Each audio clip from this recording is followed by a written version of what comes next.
جسمانی تمام نشو و نما اسکول ہوں۔ کہاں پر واقع ہے؟ الحمدللہ ہمارے جب ہم نے انیشیٹ کیا تھا تو اس وقت ایک کیمپس تھا، اس وقت ہمارے نیئر اباؤٹ 4 جو ہے نا وہ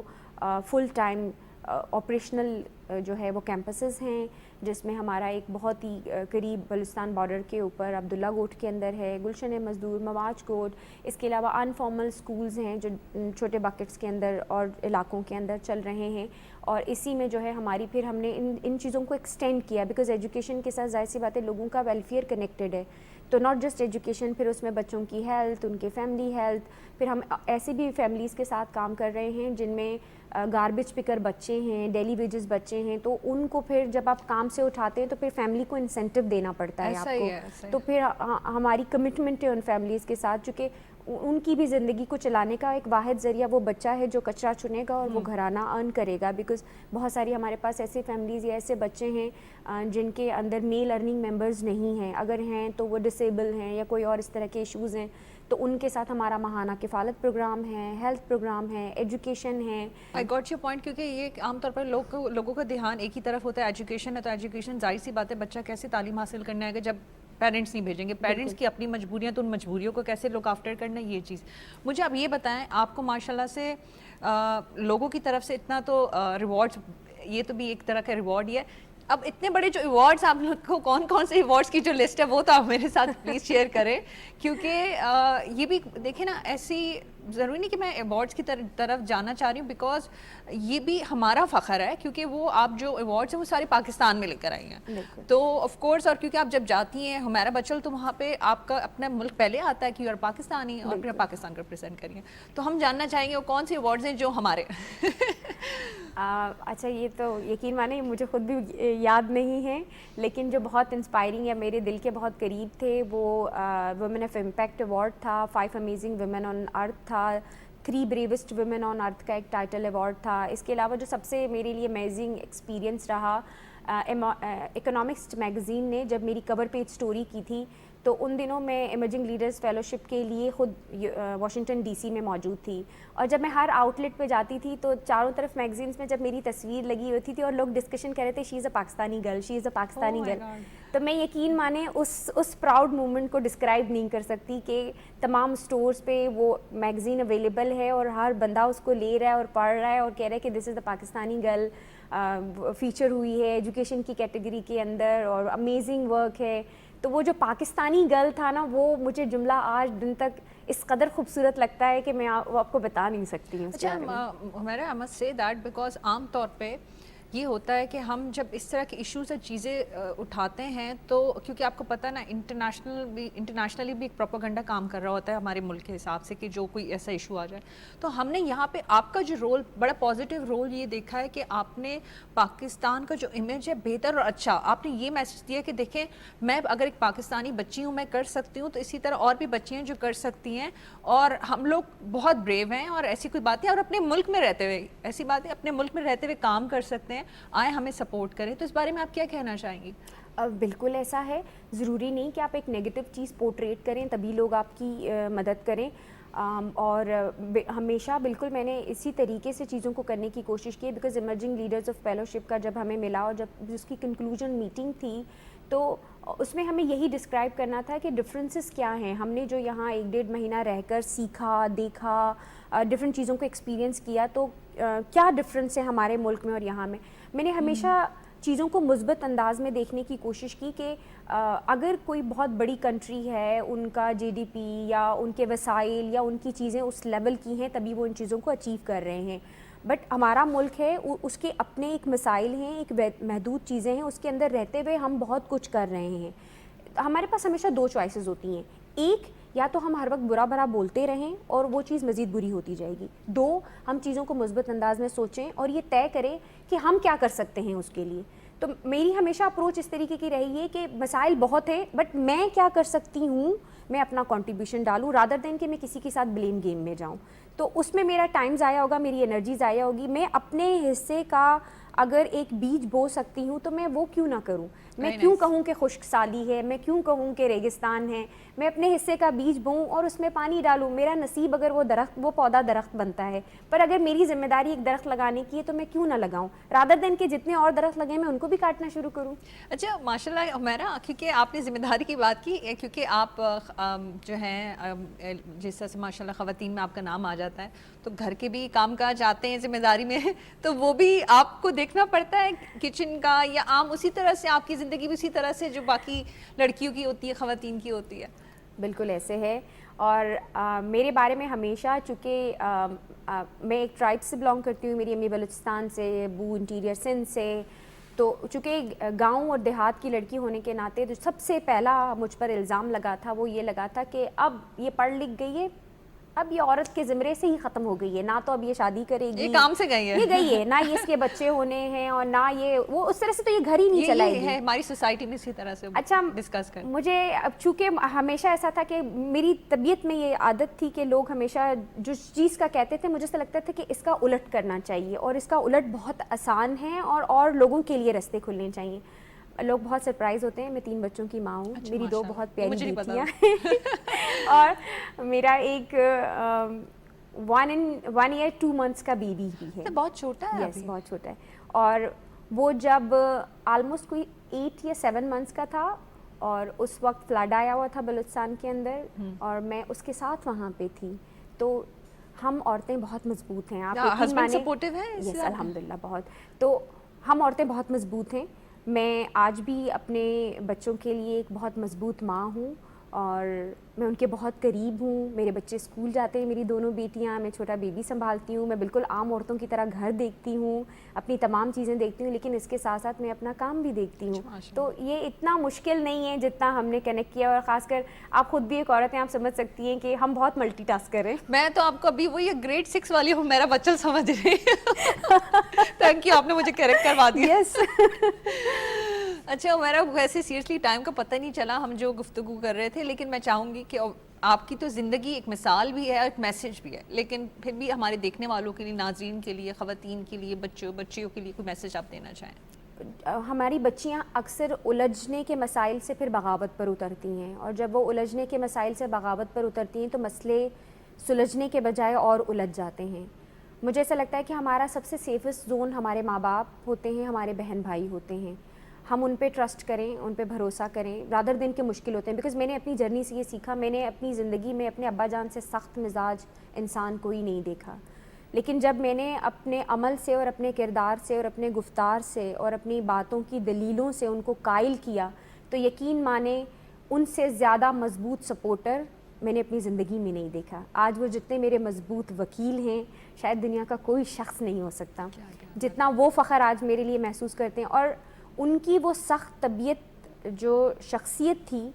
اس شخصیت سے الجھنے کے بجائے میں نے سلجھاؤ کے راستے ڈھونڈے. تو میں ہر بیٹی کو اور ہر عورت کو یہ نصیحت دوں گی کہ ضروری ہے کہ زندگی کے اندر جب بہت زیادہ ہارڈشپس آتی ہیں تو کہیں نہ کہیں کوئی نہ کوئی ان بٹوین وے ضرور ہوتا ہے, رادر دین کہ آپ کریکٹ کریں. بیکاز مجھے ہمیشہ لگتا ہے کہ اللہ نے عورت کو نا بہت موم کی طرح رکھا ہے, اور جس قدر وہ موم ہے نا اس قدر وہ شعلہ بھی ہے اور انگار بھی ہے. تو ہمارے اندر جو آگ ہے نا, جو طاقت ہے,